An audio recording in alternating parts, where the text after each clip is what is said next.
Okay, 6 o'clock, Planning Commission meeting for October 3rd, 2022 is called to order. Could we have roll call, please? There she is. Yeah, this never happens that we start on time. You're right on time. It is still 6 o'clock. Perfect. We're just early. We're just anxious. Breathe. Roll call. Commissioner Gold? Here. Commissioner Jameson? Here. Commissioner Peterson? Here. Commissioner Rodriguez? Present. Chair Williams? Here. We stand for the Pledge of Allegiance. Scott, would you lead us, please? Absolutely. Place your right hand over your heart. Let's begin. I pledge allegiance to the flag of the United States of America and to the republic for which it stands, one nation, under God, indivisible, with liberty and justice for all.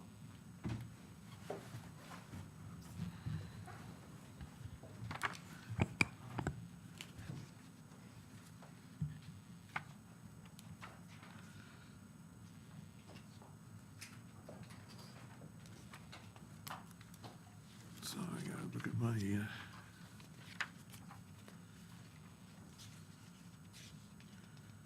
So does anybody want to change anything on the agenda? Change the order? The only thing I'd like to note is the Planning Commission agenda, I think it was a typo, it says for Tuesday, October 3rd. Perfect. Got it. Thank you. And with that, I'll move approval of the agenda. I'll second that. Moved and seconded, all in favor? Aye. Opposed? Passes 5-0. Oh, we do have some people here. Public comment. It's time for public to comment on any items not on the agenda. Is there anybody who would like to speak in public comment? Yes, sir, go ahead. Hi, thank you. I'm Michael Miller. I was here when I first got to town a few weeks ago and I spoke for a minute. I had previously spoken the week before to the city council. What the people watching couldn't see was the officer that was here, and he approached me as I was exiting downtown. He offered me a ride out of town. I just got back today. I had my first meeting with the new lieutenant chief, whatever you want to call him. He was transferred the day before he started working. The couple weeks previous to him being transferred, I showed several papers I'm going to submit to the clerk tomorrow, and some of the officers offered me a ride to the FBI.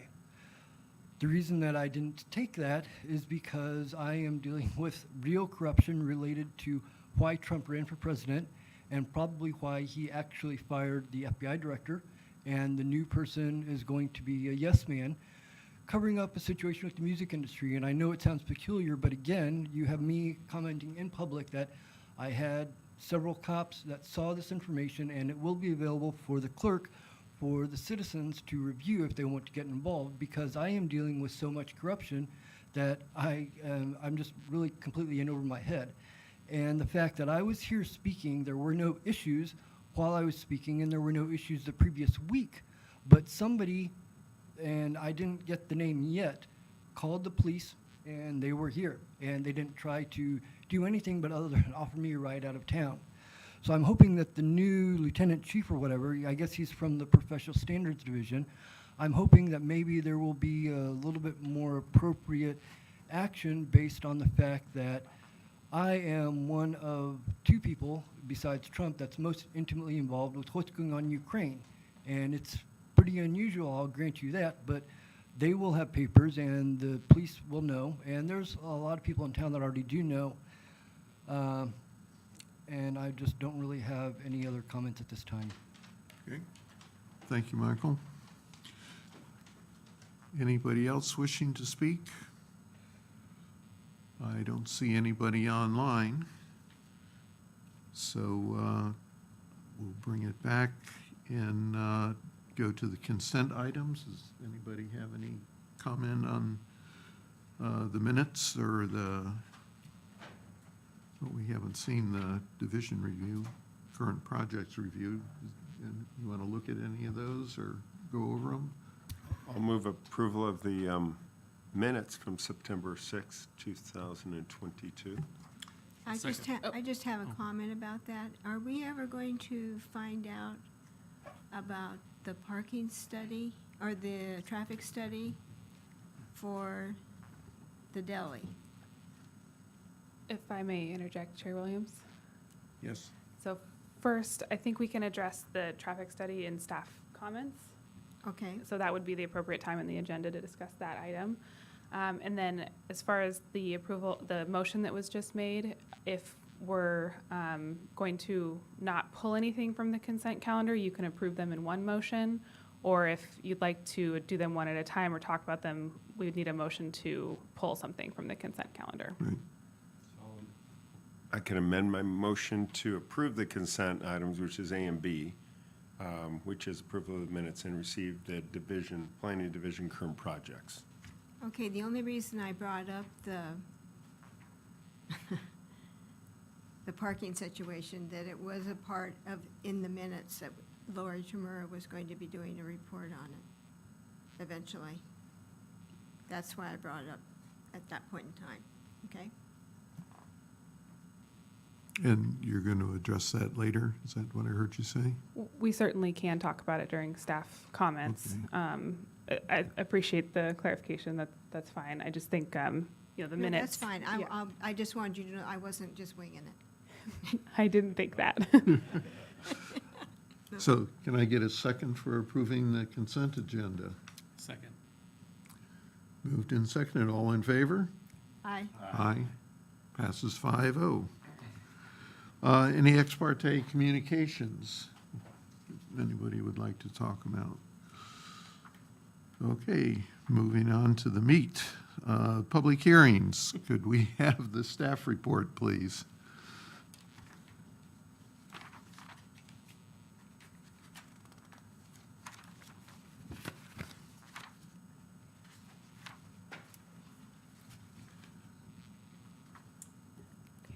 Good evening, Chair and Commissioners.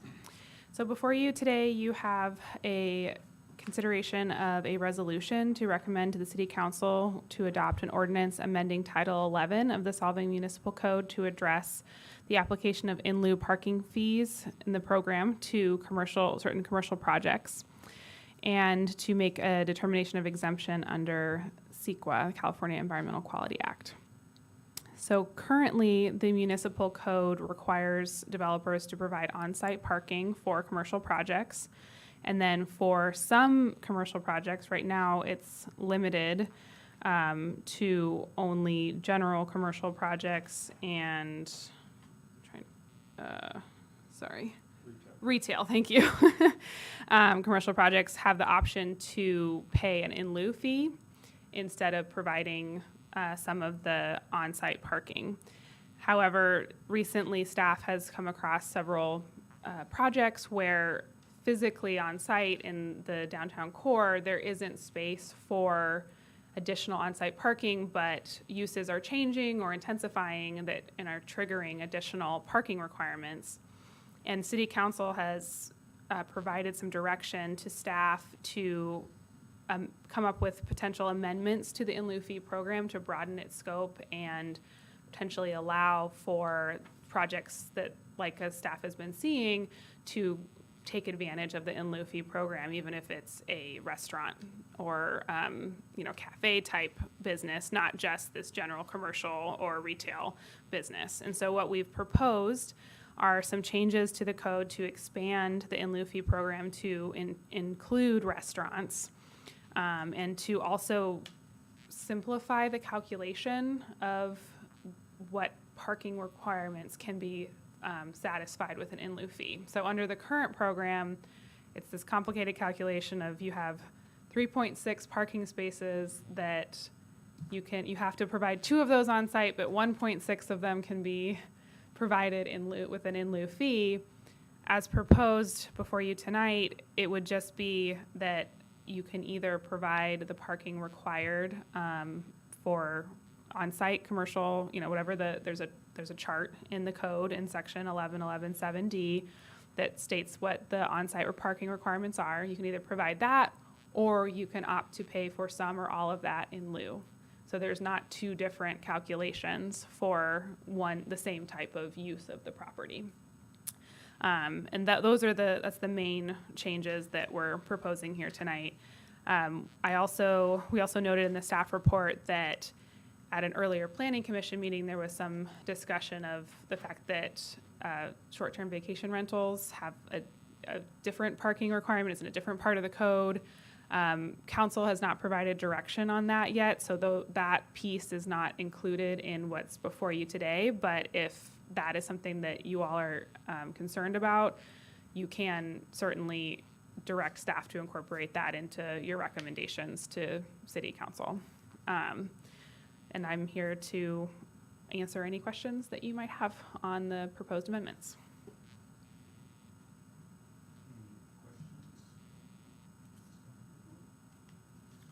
Are we waiting for guidance about short-term vacation rentals, or what is the status of that, please? So that particular issue just wasn't before council when they provided direction, but I think it's within the scope of what we're talking about today. And as Planning Commission, you are tasked with providing recommendations on zone amendments to the zoning code, to City Council, and that includes getting creative.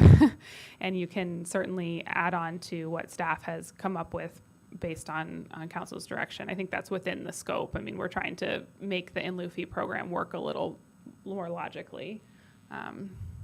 So I just know there was a project that was short-term rental related that came up where this was kind of an issue. So you also don't have to add that piece on. I don't want to detract from the core of what's before you. Okay. We'll take it out for public comment. Does anybody here want to speak on this item? Seeing none. There's nobody online, so we'll bring it back for discussion with the commission. Anybody have any comments? My comments are, this is something that I think we had to take on and make that change. It was very confusing for anybody who was an applicant, whether you're a landlord or a tenant, to try to figure out what is the parking on-site, what is the parking off-site, who can pay, who can't pay. So throwing food establishments into the same as commercial and general retail makes complete sense. The only clarification is there is also a provision, and it's 1111-4. I have it in front of me just because I bring my binder. But 1111-4, it's entitled Parking Space Size, Location, and Design. And under 1111-4B on location, it also says under 3, for non-residential structures or uses, the required parking spaces shall be provided within 500 feet of the main building or site. If there's no main building, as measured along streets, including alleys, it's 500 feet. And the only reason I bring that section up is that I would love to see a reference somewhere where we're talking about our parking, what is necessary for parking, because we are very absolute, not in your rewrite, but in the general parking. It must be on-site or you got to pay in lieu. Oh, but we also have this other whole section which says, or provide within 500 feet, not as the bird flies, but as the streets. There are applicants who are confused. And again, I'm not trying to rewrite that, but if there was a reference to also see 11-11-4B3, so that commercial folks can also say, wow, you mean I could buy a lot within 500 feet, put the required parking there and not pay the in lieu, as long as it says off-street parking shall be secured by a recorded document approved by the city attorney. And we've slipped that about 3 times in the last 10 or 15 years where folks have bought property within 500 feet, put on 12 parking spots, never got recorded, our city attorney never approved it, then both parcels get sold off separately, and guess what? You've got buildings, and I won't mention them, but there's 3 that I could mention that don't have the required parking. Didn't pay in lieu, didn't have it on site, and they had the 500 feet, and it went away. So that's just something we need to tighten up, and that's maybe just a reference to that, and that's not throwing stones at anyone, certainly not this current administration. This all happened 20, 15, 12 years ago, and it never got caught until the properties were sold. Back to our point, I'm absolutely in favor of including restaurants because we do let general commercial and retail do that. I would also love to see that we looked at and have the discussion about short-term vacation rentals. I know hotels are 1 parking spot per unit.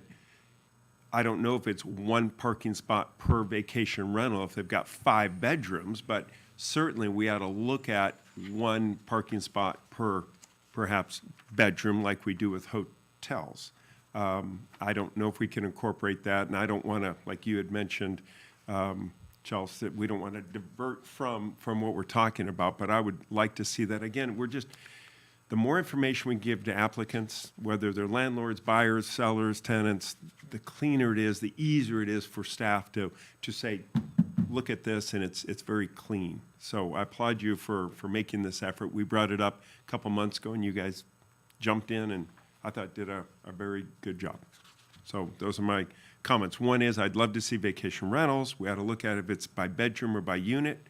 And the other is to somehow just reference the section that is currently in there, which is 1111-4B3, which says all non-residential, not just retail, not just restaurants, but all non-residential can, within 500 feet, provide parking as long as it's a recorded document that Chelsea approves.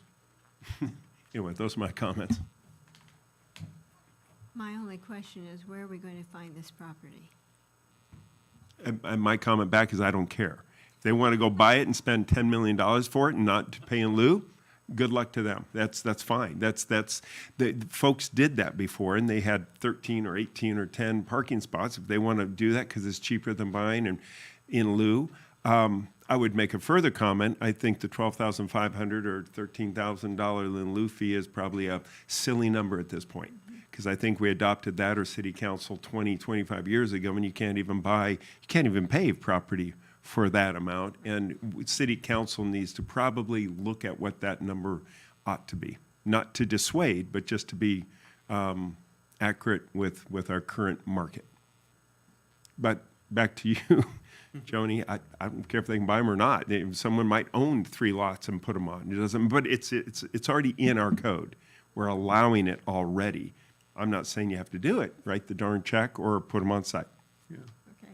And just to note, it's not the city that has to find this property. Oh, no. It's the developer. Right.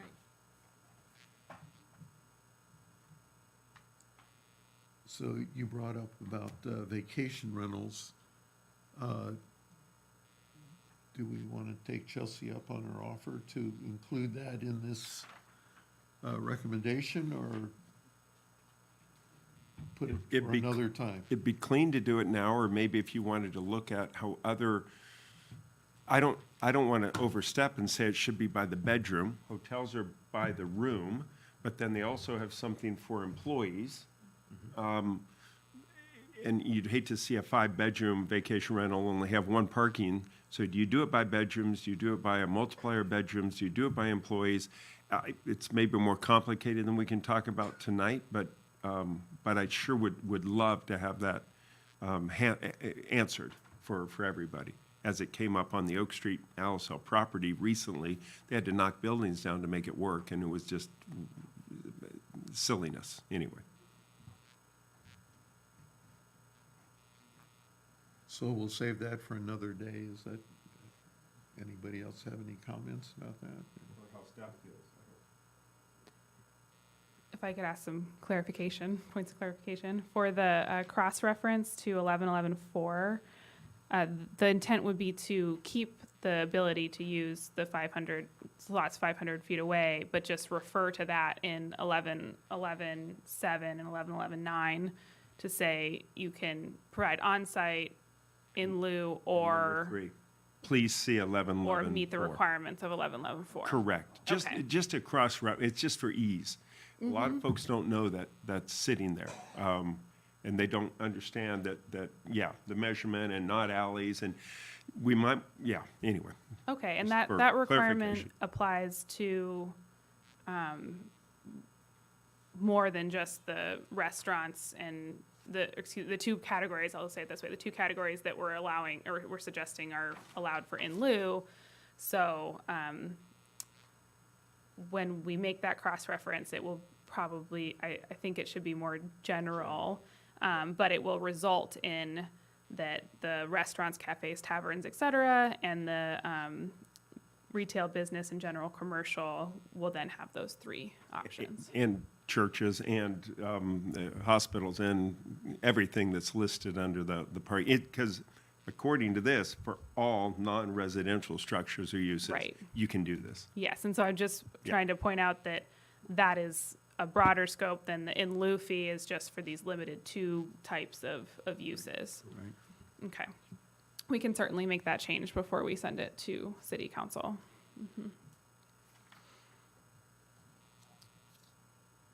And then for the vacation rental,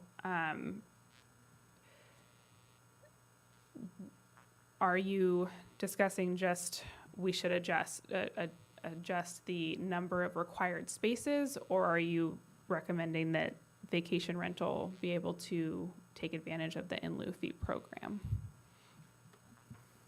I'm not suggesting the in lieu. I'm just trying to clarify where it says now for a vacation rental, you must have 2 on site. Yet we say you can be within 500 feet. So I wouldn't even, I would argue if I had a vacation rental, I can do within 500 feet. No, you can't, because it says you must have them on site. So that's conflicting right Yeah, there, because it's okay. non-residential use, number one. But number two, it's how many do you have to have? Is it per unit or per bedroom? And I'm happy to have that discussion or have staff come back what they think. Okay, I would recommend, since the focus would be more on the number of required spaces that's appropriate for the short-term rental, that we come back with a specific proposal for that. If you were thinking about just adding that to the list of in lieu fee, like the uses that could take advantage of in lieu fee, I think it would be appropriate to include in your recommendations. But just talking about the spaces and the numbers and cleaning that up, I think is probably better to renotice that on its own. So what I'm hearing, and I want to make sure that we have a consensus, is that it seems like the commission is in favor, but to add a reference to 1111-4 in the sections that we've modified. Sounds like that would be appropriate. Okay. And like, as you pointed out, in general for all of that, yes, ma'am. Right, that would be consistent with the scope of 1111-4 as it currently stands. Okay, so we will need a motion to adopt the resolution with that amendment. Okay. Are there any other comments before we? I did have a question. I remember the gentleman that was trying to open the tiki bar or something a few months ago, and this was kind of a hot topic. What do we say to people that are trying to open a business as a small boutique business? Should there be a statute of limitations for smaller business? Because sometimes it seems like for that guy, it was really hard for him to find the parking, and he thought he had a parking lot already in the back, but that building shares other businesses. So is there a way around this? Aaron, I'd like your opinion, or see what you think. You've had business here in the town for a long time, but I just want to make sure it's like, if someone wants to open a business, it's not like impossible for them to do so. At the time that this gentleman came before us, there was no ability for him to pay in lieu fees, the 12.5 or 13 or whatever it is, to even buy his spots, because it did not allow a food establishment to able to do in lieu. Yet a retail, commercial little shop or big shop could buy them. So this addresses that. What we did at Planning Commission is we said, you're short 4, we're gonna give you, I think we waived 1 for conjunctive use. He appealed that decision to City Council. City Council, I believe, waived all the parking in lieu fees, even though he couldn't pay in lieu fees because it wasn't even allowed that he would pay in lieu fees, but they waived the in lieu fee. We were in a quandary. So this would clean up that individual's position where he could buy them. He could still appeal and get them waived. My understanding, he got them waived because he was open only in the evenings and the offices were open during the day. City Council saw the wisdom in that and said, they're never going to cross over, so therefore you don't have to pay. Because anything can obviously be appealed to City Council, and they met that decision. But had he been before us earlier, we would have at least been able to answer his question of, yeah, there's no in lieu fees, and you have to do it within 500 feet. Go find your 500 feet, as Joni said. Where's he going to find it? He appealed that to City Council. City Council said no, and I don't want to put words in City Council's mouth, but that was the end result. And that's why I brought it up, is because I just don't want it to be, like you're saying, a convoluted mess for someone to come into the city trying to open a business, and it's like, hey, this is what it is. If you want to open a business, it's going to be 12 grand or whatever it is to pay for your parking spaces. So I guess you can have the cash to do it. And it is that. There could be a situation, I know it's happened with plumbing and sewer fees, where the city has actually financed it and taken money over time on sewer fees that were astronomical. This is before we changed it for restaurants. You had to pay, it was astronomical per chair. That went away recently, but before they would finance it and do it that way. And I believe you could probably go to City Council and say, I got to come up with 48 grand for 4 parking. Could you finance it over 5 years? And they'd say yes or no. But keeping in mind that that parking is required so that we can then build more parking lots to house the cars that come not only into his business, but that he is taking from other business. Yeah, absolutely. I mean, parking is critical, especially in a small area like this. So I'm just thinking, should we have an amendment in there for something like that? Or is that something that's up to city staff to say, hey, we'll work with you guys on that? So Or I how do is that want to, noted? great questions, and I do want to clarify a few things. So we're trying to do better outreach to businesses that are coming in to talk about the complexities of doing change of use in spaces. So that's what we're primarily running into is, like Tiki Lounge is a very great example where that used to be an office building and he's changing the use, and there's a provision in the code that you have to recalculate parking based off of the new use. So one is we're trying to do much better outreach. Tracy, I think I saw her walk in, has also been sending people to the planning department. So we've been having really great conversations about try to find somewhere that was an eating and drinking establishment before so that you don't have to go through the intensive parking review process. I think that helps part of it. But it is in the code where we're running into the issue is with the change of use piece where folks come in and they find a space and it used to be a different use before and we need to recalculate their parking requirements. And then there are also additional building requirements that they have to look into, such as is there enough plumbing fixtures? Do they have enough, egress and ingress out of the property based off of the new occupancy? So people are not realizing the intensity of the requirements, both on the building code side and on the planning zoning regulation side. Yeah, I just want to make sure whenever we send over to city council to approve, it's, I don't say bulletproof for lack of a better word, but it makes sense and it's clear. It's not a disjointed mess that creates more problems. Just as a note, I believe it's that Tiki Lounge situation that prompted the city council to ask for these changes. Yes, sir. And we have Clarifications. actually a few restaurants that are intensifying their use that will be able to utilize this now to ask for a parking in lieu fee waiver. Why? Or pay. Why would a current restaurant have to change? Because, so we've had several situations where they've expanded onto private patios, and because that's a change of use, you have to go through the whole process. Yeah. All because of COVID. Yep. Intensifying the use, so you're bringing more people in. Sure. It's upping the ante. Capacity.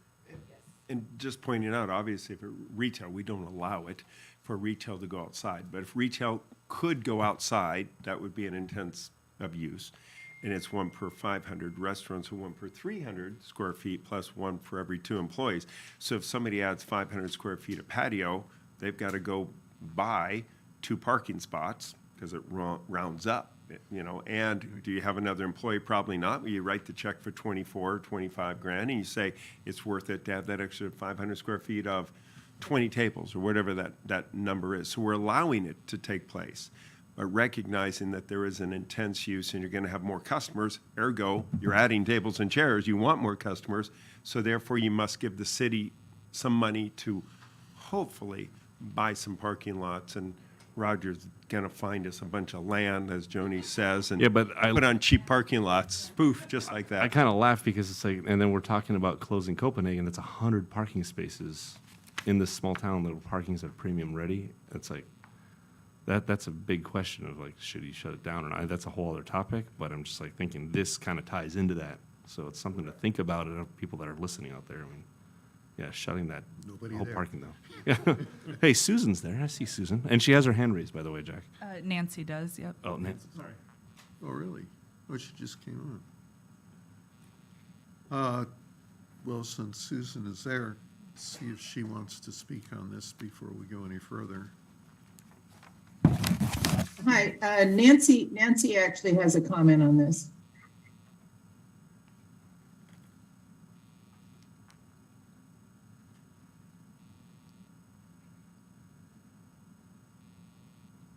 So,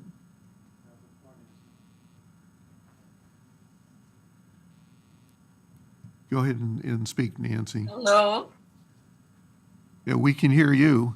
okay. Thank you for allowing some public comment on this issue. I want to say that I support you in looking at the air nib type rentals for vacation rentals. I think it should be fair for all people who are in the hospitality industry.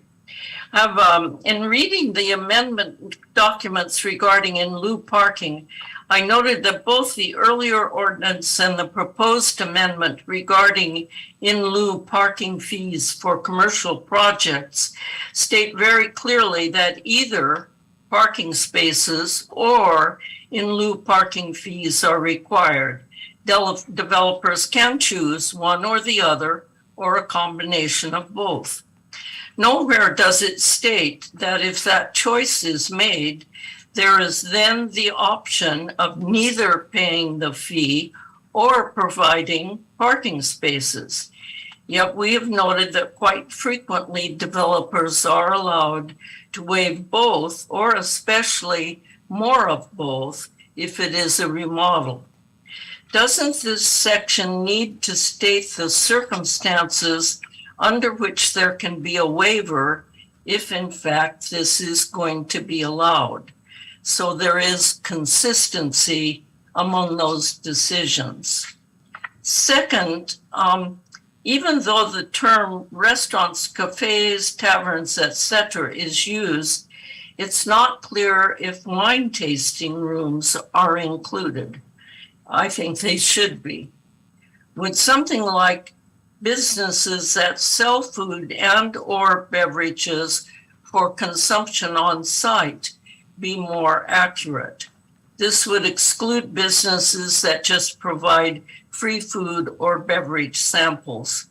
It would be clear that there are businesses where more people stand or sit down for a longer period of time compared with other kinds of businesses. The larger number of required parking spaces reflects this.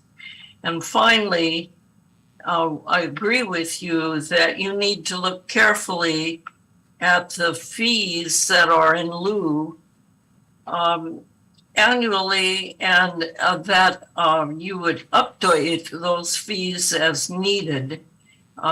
It doesn't make sense that those fees not reflect to some extent the cost of providing parking on site or in city parking lots. Thank you. Thank you. Anybody else on? I don't see any other hands, so we'll come back.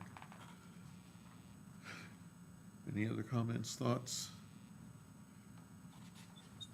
I have a couple of things. I'm concerned, I generally agree with, you know, what you've written here, but in reading this, you know, I probably read it 10 times before I could actually figure out everything that was going on. Would it be possible to break things out a little bit differently and maybe not be so redundant in saying the same thing over and over again in every paragraph? And I made some notes on that. We can talk about it after, or I can go through it now. I think if you want to describe what your suggestions are, that would be good, and then we can certainly Well, go on over it. pages, I marked up pages 21 and 22, and I'll just read it and tell you what my suggestions are. So starting with purpose, to implement the objectives of the city general plan, you know, from that down to where it says development, and put a period after development. And also, Which development, because this is commercial development of new restaurants. all of them. So, and the other thing in that same sentence where it says intensifications of either such type of development, let's say, instead of either, use the word any such type of development.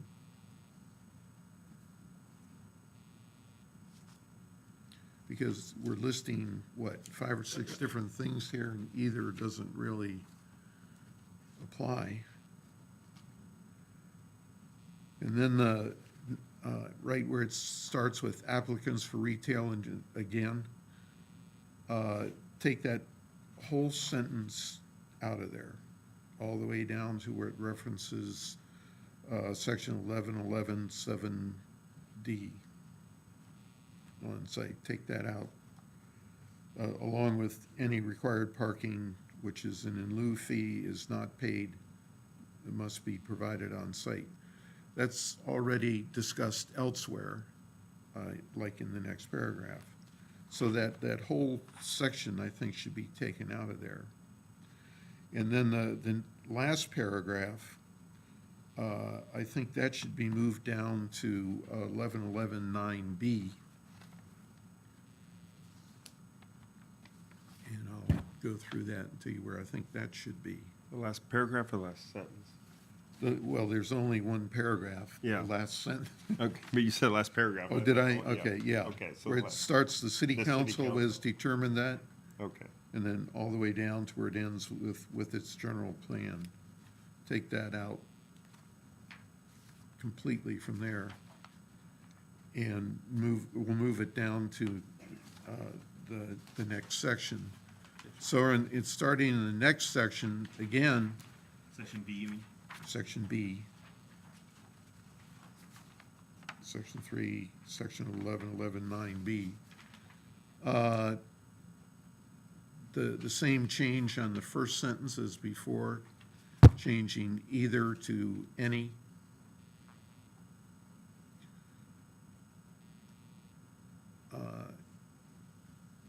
And again, a period after development.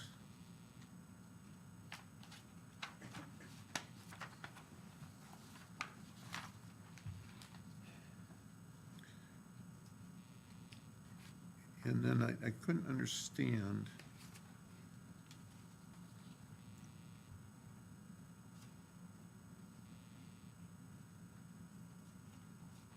Oh, yeah, I got it. The developers, the next sentence should say, take the parens out of there and say the developers who elect to pay a fee in lieu of providing,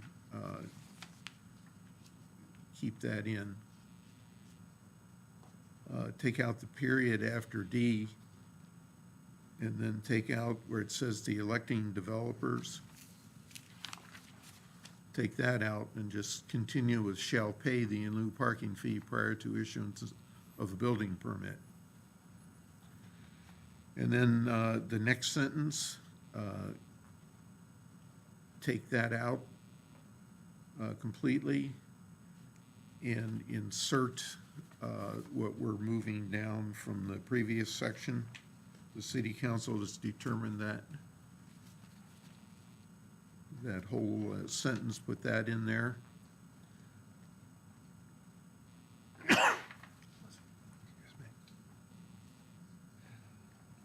And then start a new paragraph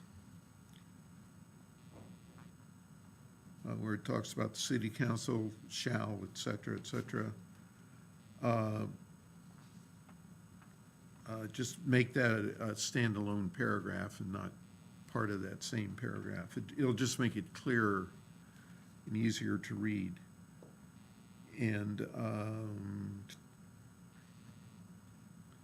on item 5 in that section says, describe the reasonable relationship between the fee and the various types.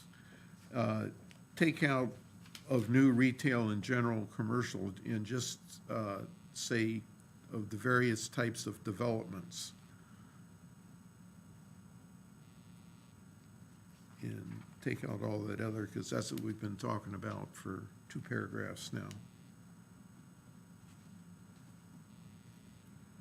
And item 6 in that, I think that can be deleted completely because we've already said earlier that they will pay the fee before they can get their occupancy permit.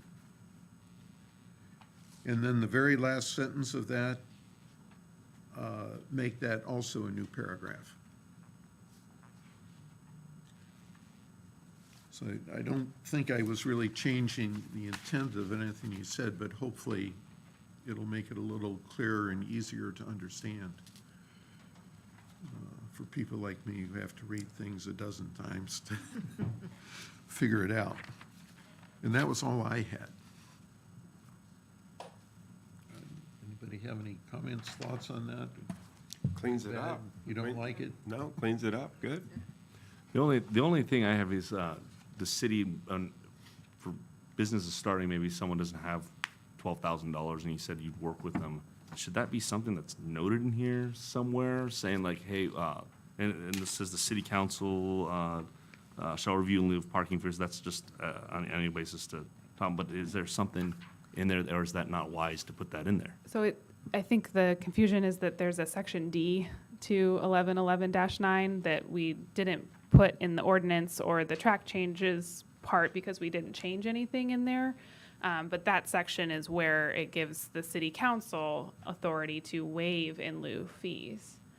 So that's already in the code. And, you know, if city council wants to make changes to what that says in the code, it'll have to come before you just as a matter of course because it's in the zoning code.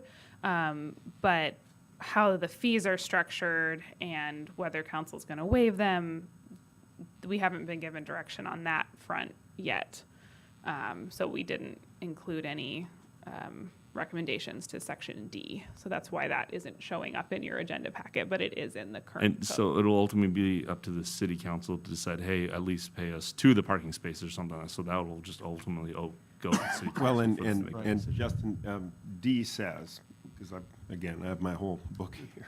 An Thank you. electing developer may apply to the city council for a reduction or adjustment to, or a waiver of the in lieu parking fee based upon the absence of any reasonable relationship or nexus between the parking impacts of the development and either A, the amount of the fee, the type of parking facilities. You've got 10 days. That is how the gentleman at Tiki Bar Got it. got At least it there's a waived. negotiating thing. Oh, It's it's open. yeah, it's I like there. that. Okay, Yeah. all right.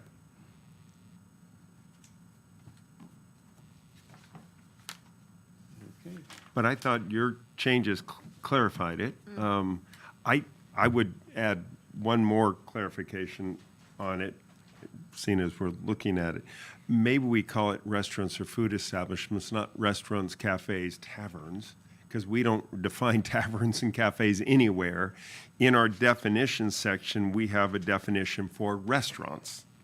Bars and pubs Definition, we don't have that.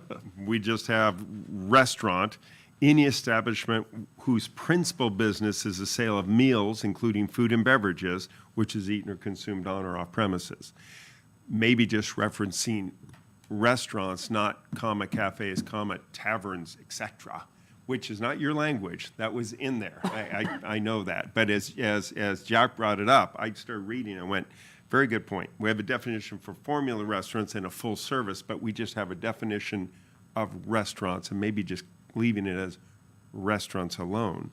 Back to Ms. Emerson's point about wineries, we, in this, you'd have to do a search, but I bet you there's not a lot of places where it talks about wineries, wine tasting.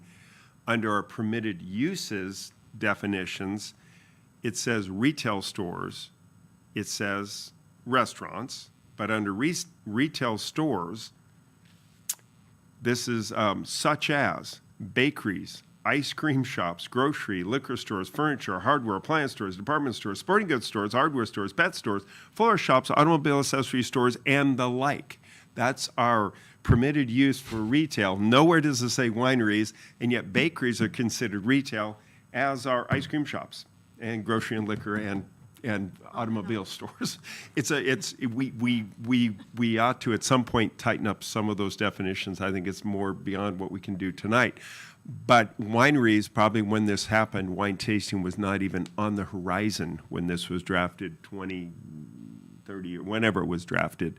Because to Nancy Emerson's point, they're not even listed in here as retail or as a permitted restaurants. use. They're not permitted use. They're not allowed. It just say liquor store, then you argue over wine is liquor or not. I don't know.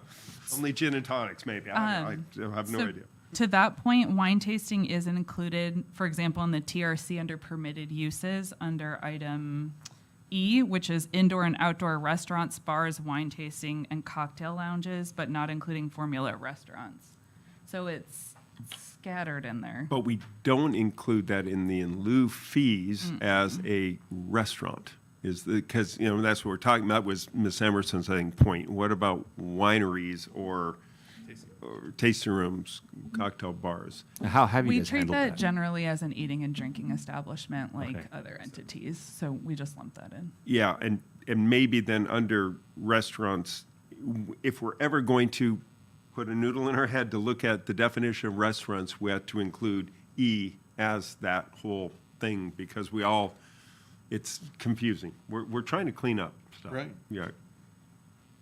And might I make a suggestion? I would, if you could, go over Jack with his notes, so you made sure you deleted the wrong thing. So what I saw you typing there's, I think links up, because what he did make, I think cleaning up the word salad does make a lot of sense, making it easier to read. Yes, I can definitely touch base with Chair Williams. And just for clarification on the last point Commissioner Peterson was making, to change the et cetera list that's currently in the code to restaurants and food establishments, or food and drink establishments, or just restaurants, what's the commission's recommendation there? I would think that we should definitely do it under restaurants, which is obviously what we're trying to go for. Because if you look at 11.7A2, we have the retail. Bakeries are included in retail, which seems silliness, as ice cream shops, but that's fine. But we do have restaurants listed, and then under the separate one, we have got our indoor and outdoor restaurants under E, which then lists commercial barbecues and formula restaurants as defined. I just think I don't know if we can reference under permitted uses E, if that's rather than listing them all, because how we list them as taverns and cafes and restaurants, etc., doesn't make a lot of sense. And I don't know if we can just say as permitted under 11.7A2E. I don't know if that's too broad or not. Why was it that way? before? I mean, was there a specific reason why it's a tavern versus a pub versus a gastropub versus a restaurant versus a bakery? I mean, like, why not just say eating establishment or food service? Correct. I would think that would be the definition we ought to come up with at some point and put it in our permitted use and then reference to our definitions under restaurants. And that's where you could really get more detailed. Does that make sense? Staff can look at the, available definitions, but I think something like restaurant and food and drink establishment, something that's kind of a broader category, because even the retail, general, commercial, that's a category in the parking sections, but it's not really defined or tied to the rest of the code. So I think if we go too far, we're going to get into a whole code cleanup, which it may be warranted and we need, but not to, I'm trying to think of a path forward to not derail this particular substantive piece while still not making it worse. Let's put it that way. So, And your suggestion of restaurants, what was it, restaurants? and food and beverage establishments, something like that. That's broad enough that covers probably what Mrs. Emerson was bringing up, and we're looking at the wineries and we're looking at those things. And the sign regulations include language that says primary food/beverage businesses. So it allows certain signs for those types of businesses. So that's referenced elsewhere in the code. Eventually, we'll get it all consistent. Hopefully in our lifetimes, right? And Roger's going to buy 5 new parking spots. Right. In our lifetime. So I think what I'm hearing from all of you is that we would like to amend the category to restaurants and food and beverage establishments. We're going to add a reference to section 1111-4 as appropriate in the parking requirements in section 1111, 7 and 9. And then also make the edits that Chair Williams explained, cleaning things up and consolidating the language. So can I get a motion to, I move all of that. And I second all of that. do you need it more definitive? than Yes, that? if you could move to adopt the resolution and read out the title of the resolution and then add on the 3 amendments that I referenced. All right. I'm going to make a stab. Move approval of resolution number 22-11, including 3 amendments, one being reference to 11. I'll find it. 1111-4B3, changing the definition of restaurants/cafes/taverns to restaurant and food and beverage establishments. And the 3rd amendment is Chairman Williams' changes to clarify the writing to make it more simple and Clear. readable, clear. And do we need a motion on the CEQA? No, because you guys had already found that we don't need a CEQA exemption. So by adopting the resolution, you will be making that finding as well as the substantive findings for the code amendments. So Perfect. the resolution does them together. That's my motion. Okay, then I'll second that. Okay. Motion made and seconded, and all in favor? Aye. Aye. Any opposed? Passes 5-0. Thank you very much. That was very helpful. Good A lot of work you guys did too, believe me. It's a lot of cross-reference. Okay, so now we're down to discussion items. And Chelsea, you had something for here.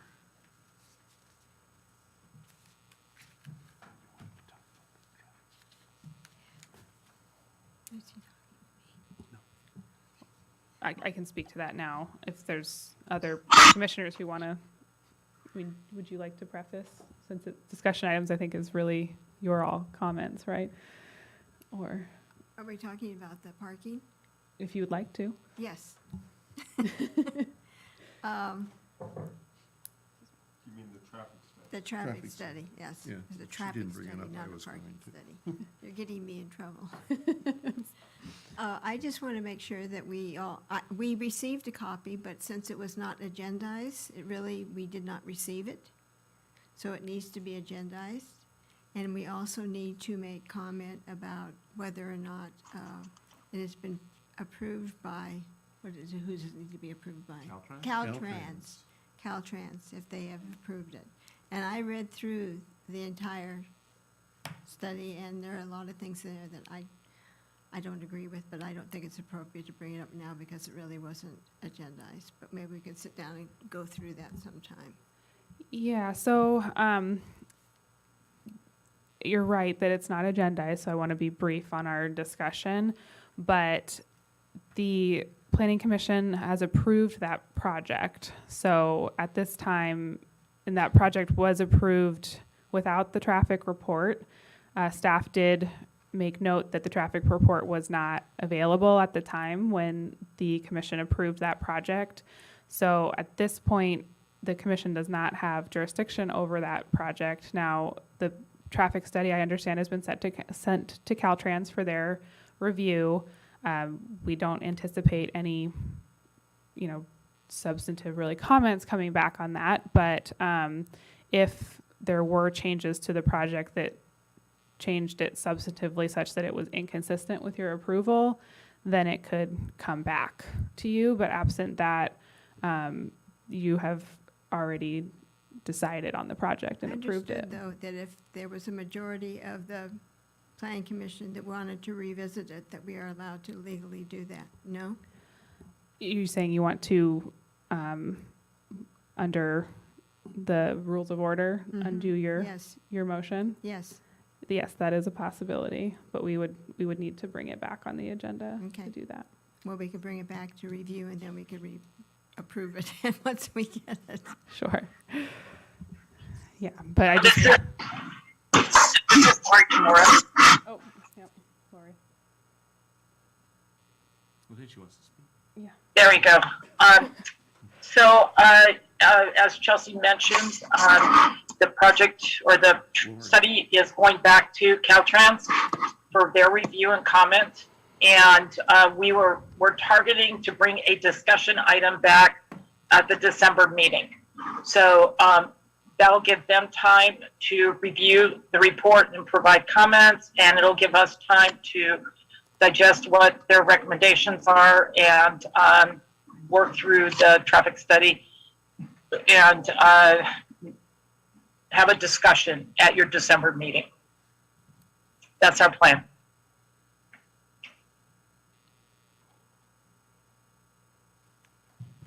And that's what you proposed at our last meeting, that they would either come back here or on, I think it's December 5th. Correct. So, if I may also, Commissioner Jamison, I'm just refreshing my recollection on the rules for a motion to reconsider. And under the general rules for meetings, it does need to be made at the meeting when the item was first voted upon. So that time has passed to reconsider the motion to approve the project. Okay, what if Caltrans comes and says, you can't do that left turn? What do we do then? Well, then the project would have to be substantively changed to move forward, and it wouldn't be consistent with your approval, in which case we could come back at that point with the amended project. Okay. And you would just- look just at as it long again. as we abide by what Caltrans says that we should or shouldn't do. Yes, My main concern. yes, we can't And I not do don't that. want him to start his project and think he can do one thing, and then all of a sudden he can't. Right. And it can be costly to him because he doesn't have another way to get in and out. So Planning Commission approval is an important aspect of any project, but there are, as you know, other approvals that have to happen before someone actually puts a shovel in the ground or does whatever, starts on their project. So Caltrans approval is one of those. And I think, even there's other pieces that they're still working Okay. on. So yes. I just want him to have a legal project, that's Yes. all. Yes. Okay, any other items for discussion? And the only goes without saying, we're going to at some point look at, obviously, the fee, the parking requirements for vacation rentals, as we discussed earlier. Yes, Whenever that is. staff can bring that back, yes.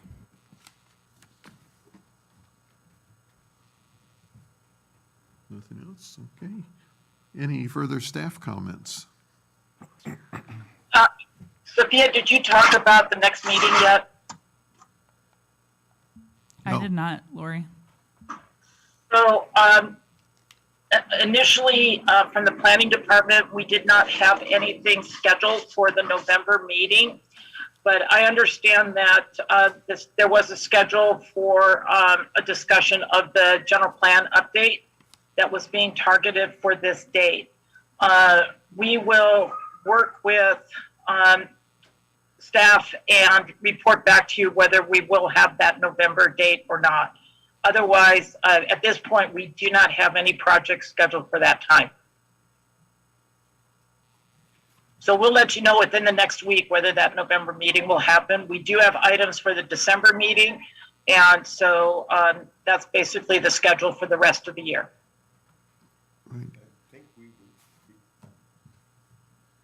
This dovetails into the general plan review because the GPAC, which I'm on, we had a meeting scheduled to do our last follow-up, and of course, it got canceled because we had, Zena, I think, was sick, COVID, whatever, she was isolated, so we canceled it. We thought it was going to come back up as everyone knows, public knowledge, I believe, that the Zena is no longer with the city, or she shortly isn't. So we don't have a leader finishing up our GPAC, which means there's a few items that we need to do before it comes to us for our final review before our recommendations to city council. So that's what's kind of delayed all this. So the proposed November joint meeting with the city council and planning commission is up in the air right now? Correct. Is that true? Yes, sir. Yes. And we'll let you know within the next week or so what the plan is, once we have a better idea of how we're moving forward between the GPAC committee, the DRC Planning Commission, and City Council. So we'll have something to you to lock in that November date, or otherwise, if it's not, there's nothing else scheduled for that date. Okay, thank you. Any other comments on that? Anything further? Well, in that case, I think we're done. Meeting's adjourned. Thank you, everybody.